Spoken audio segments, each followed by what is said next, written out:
For member statements today, I look forward to hearing from the honourable members for the districts of Terra Nova, Mount Pearl North, Bonavista, Harbour Main, Conception Bay East, Bell Island, and a little tribute from a minister who now represents the district of Corner Brook. So we'll hear from you as well. So for the honourable member for the district of Terra Nova. Mr. Speaker, it gives me great pleasure to rise in this honourable House to acknowledge the tremendous leadership and volunteer efforts of the Discovery Healthcare Foundation. Formed in 1989, the board and its partners have organised various fundraising efforts in support of healthcare facilities and services to the residents of Clarenville, Bonavista and Burin region. The Healthcare Foundation is well known for several annual signature events, including the Dave Hawkins Memorial Hockey Game, the George Martin Golf Tournament, and the Walk for Mental Health. On Sunday, I, along with my colleagues from the District of Bonavista and Placentia West Bellevue, attended the Foundation's annual telethon at the East Links Event Centre. Mr. Speaker, this year's event was another huge success. Through support from local Lions clubs, volunteers, and various musical performers, the Foundation raised in excess of $77,000, which will enhance community initiatives like the Tipa Vista Foundation's Wellness Centre and the redevelopment of the emergency room at the Bonavista Hospital. In its 29-year history, the Discovery Healthcare Foundation has raised nearly $5.7 million. I ask my colleagues to join me in congratulating the Discovery Healthcare Foundation for its continued interest in the health of the citizens of my district. The honourable member for the district of Mount Pearl North. Thank you, Mr. Speaker. I rise today to pay tribute to the contribution that service organizations provide to our province. In particular, I am proud to acknowledge the Mount Pearl Kinsmen and Kinettes and to show my appreciation for their spirit of giving. The Kinsmen and Kinette Clubs of Canada are the largest Canadian-only service organization.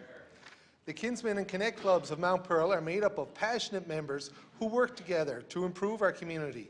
Contributions from their fundraising efforts provide valuable support and services to many worthwhile causes. From raising money for cystic fibrosis and multiple sclerosis to volunteering their time and providing advocacy for the National Organ Donation Program, their efforts are invaluable. The Mount Pearl Kinsmen provide sponsorship to Mount Pearl Minor Hockey and the local Air Cadets. They also organize various fundraisers and host many events such as the annual Christmas Seniors Dinner. The Mount Pearl Kinettes also host many events and fundraisers, which include their annual Trivia Night, which I had fun participating in this year. I would ask all members present to join me in congratulating all the good work of the Mount Pearl Kinsmen and Kinettes and all service organizations throughout our province. The honourable member for the district of Bonavista. Mr. Speaker, it's an honour to recognise the robotics team of Heritage Collegiate. Through the years, Heritage has been known for its robotics team. However, in recent years, interest waned. Through the guidance of mentors Stuart Churchill and Lyndon Williams, with a renewed interest from 10 eager students, Heritage recently competed at provincials for the first time since 2015. The Marine Advanced Technology Education MATE competition was held at the Marine Institute with over a dozen teams competing. After MATE was completed, Heritage was one of 2 teams to qualify for the international competition in Seattle. This competition of 50 teams begins on June 21st, and our team is hard at work to improve their ROV. Working since September, our team has built their ROV from the ground up.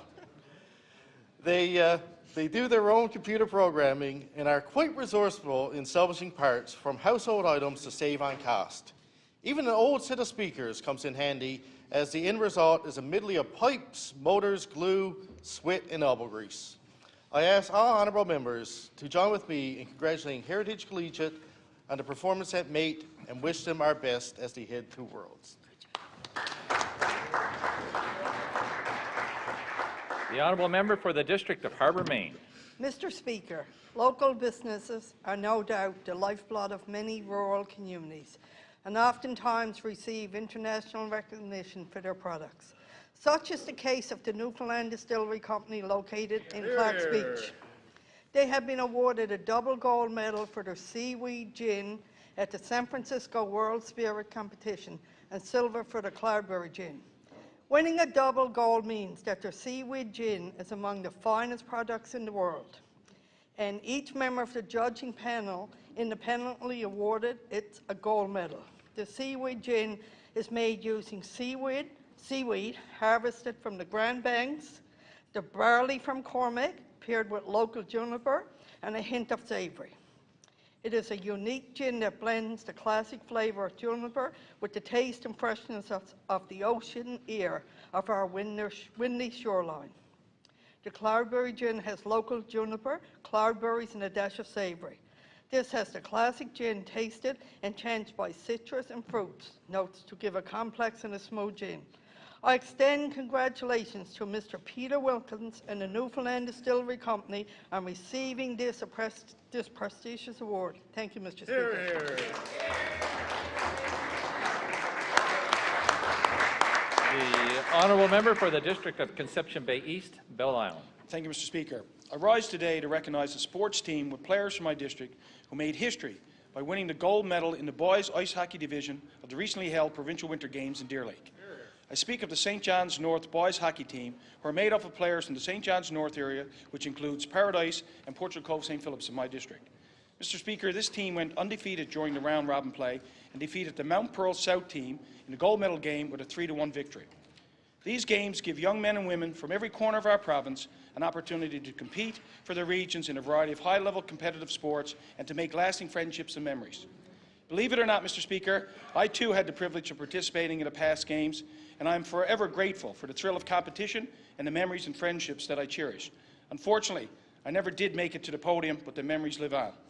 I do want to congratulate all who participated in this year's Newfoundland and Labrador Winter Games, but I particularly would like to congratulate the St. John's North hockey team players from my district, Bradley Mitchell-Moore, Will Williams, and Thomas O'Brien, who were key contributors to the regional team winning gold.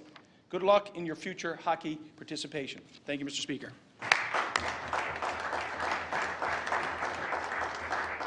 The honourable member for Corner Brook, who will need to seek leave before he proceeds, please. Mr. Speaker, consultations have been held with the parties, and I think if you seek it, you will find unanimous consent. Mr. Speaker, imagine having a kind of looking glass to be able to peer into one full century and see the start of yet another. Imagine, Mr. Speaker, what it would be like to speak to someone who could recall from memory every milestone event of the 20th century and into the 21st century, right up to the present day. If you were blessed by knowing the late Mary Power of Corner Brook, you would have such a window. Mary passed away a week ago today, Mr. Speaker, sound in mind and spirit, but seeking rest from a very long, well-lived life after having met the wonderful milestone of being 108 years young. Don't think for one second, Mr. Speaker, that Mary was captured by nostalgia of that which was past. She was a woman of progressive change and of achievement. Known better as Muffy, Mary Power was a powerhouse of ideas, dreams, and actions. She loved her family and lived for them. She was a devoted instrument of her Roman Catholic faith. She was a life of true example. But don't think for one moment that it was a life of solitude or without a certain edge. She enjoyed her toddy of gin, an odd trip to Vegas, and a stay on the dance floor from one year, literally, on into the next. And that was while she was still in her 90s, Mr. Speaker. Muffy's life was not a catalogue of events. It was a life of exceptionalities, well-lived, and in each and every straightaway and turn, she lived it. She added to every moment and every life she touched. I'm very happy to have been one of her occasional visitors and to sit with her as often as I possibly could as she told stories of my own family, the Main Street Burnses, and of her own family and their enduring friendships with each other. O Lord, let your perpetual light shine upon Mary Power, and let the souls of all of the faithfully departed rest in peace. Good job.